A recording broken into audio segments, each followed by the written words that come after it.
Get a shot of the tubes real quick.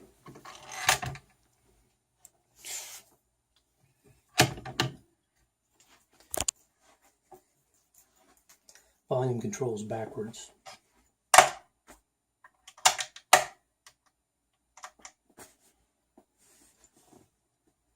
We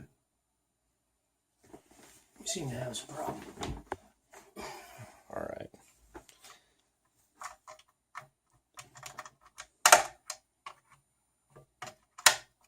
There we go.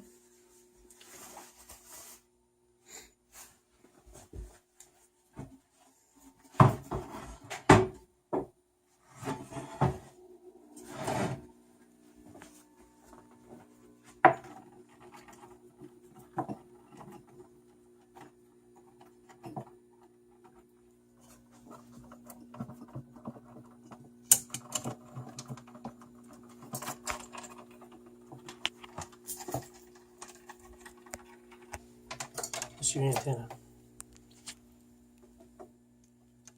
It's the antenna? It's the antenna. Oh. There we go. Where's it going? Let's take a couple of these off the end. We'll add a couple feet to it. Okay.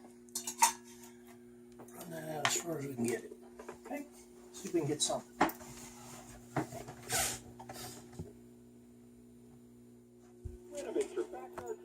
Patio quickly.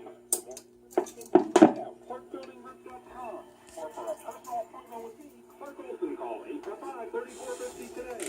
Park Building Roof designs and remodels all types of See if we can figure out where this is. and concrete. Install paper patios. Now, is this considered portable for the day? Back in 1928? This was a home radio, a table radio. Okay. So you would buy this and the speaker, and then you might buy a table to put it on, or you could buy a cabinet that this would fit inside of, to where when you open the doors, you'd see the face of this sticking out.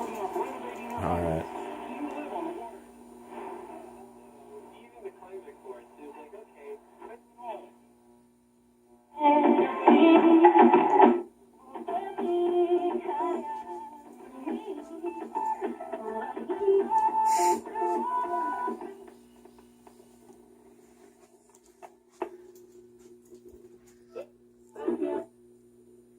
Neat stuff.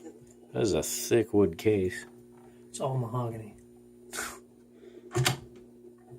And how do you put the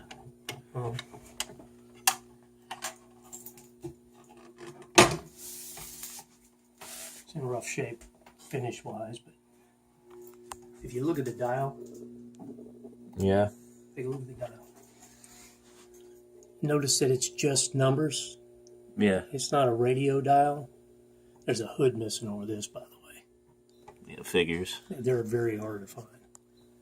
But it's just percentage of the capacitor is all the dial tells you. Percentage of the capacitor? Yeah. So not... How much open and closed the capacitor is. Has nothing to do with what the station is.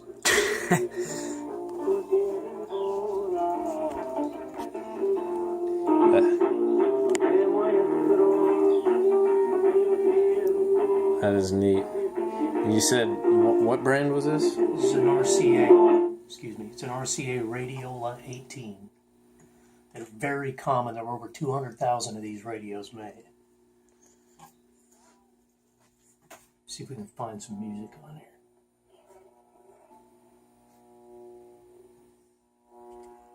Here in the Holy Land, conducting this here radio show. And Go from 550 to 1600 kilohertz. Yeah. This thing only goes up to about 1200. 1200. Yeah, so it only does about half of the current AM dial. Keep in mind in 1928 there weren't that many radio stations.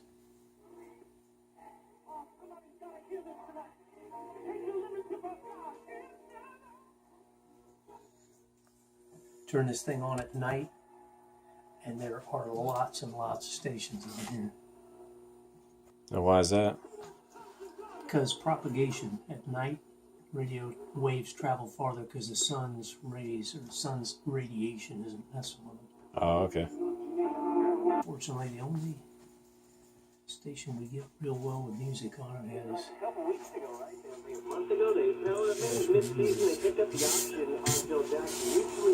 This is made out of zinc, Okay. and there was a problem with the zinc for back then. It would get bubbles in it and blow out holes. So very few of these that you find are speakers in good condition.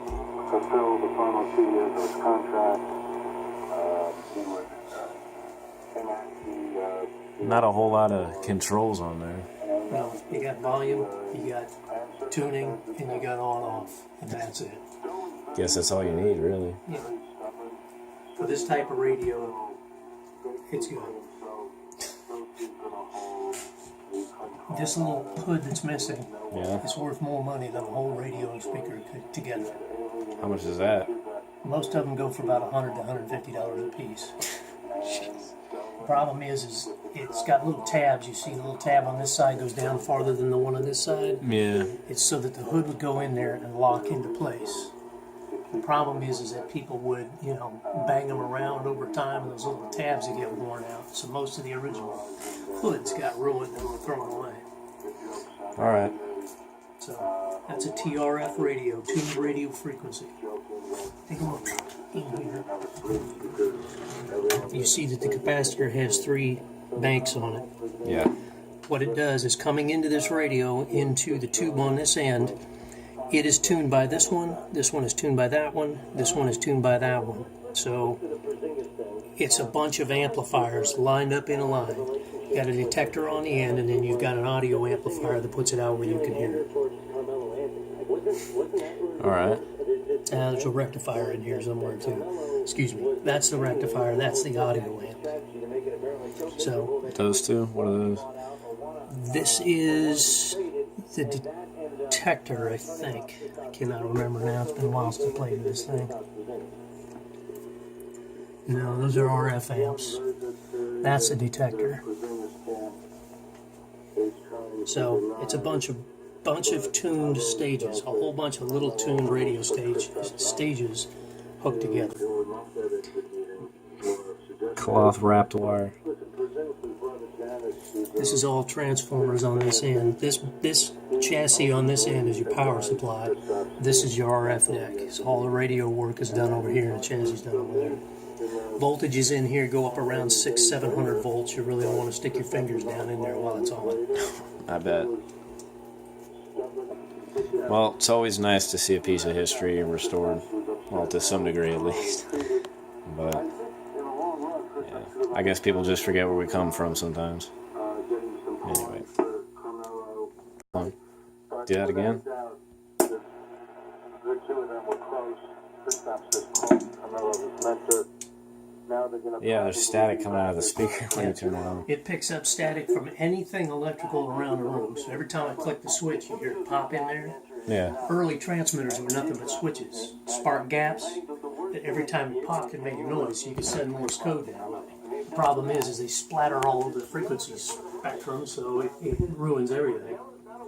If you get this thing out where there's nothing, because it can pick up noises through the electrical lines too. Yeah. So any power supply or anything that's hooked into the electrical lines that's making noise, like fast switching diodes and that sort of thing, will put sound through your power lines to where you pick them up on the radio when you turn it on. This thing actually has a ground on it. It's not supposed to, but it's got a ground going into the wall. Okay, so through a 3-prong plug, it's got a ground. Normally, you would have another wire that you would connect to a water pipe for a ground back in the 20s and 30s when you didn't have grounds in the wall. So.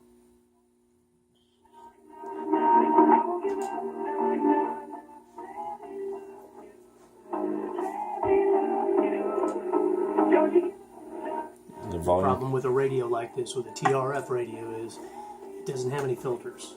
Yeah. There's nothing to filter out the noise. So every single switch that goes on and off in the house, you can hear the noise from it.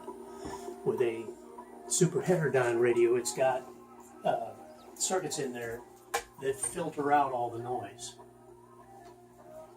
So you get a lot cleaner sound. All right. Okay? Yep. Nice piece. And there you are. And that's it. Oh, yeah. That looks original.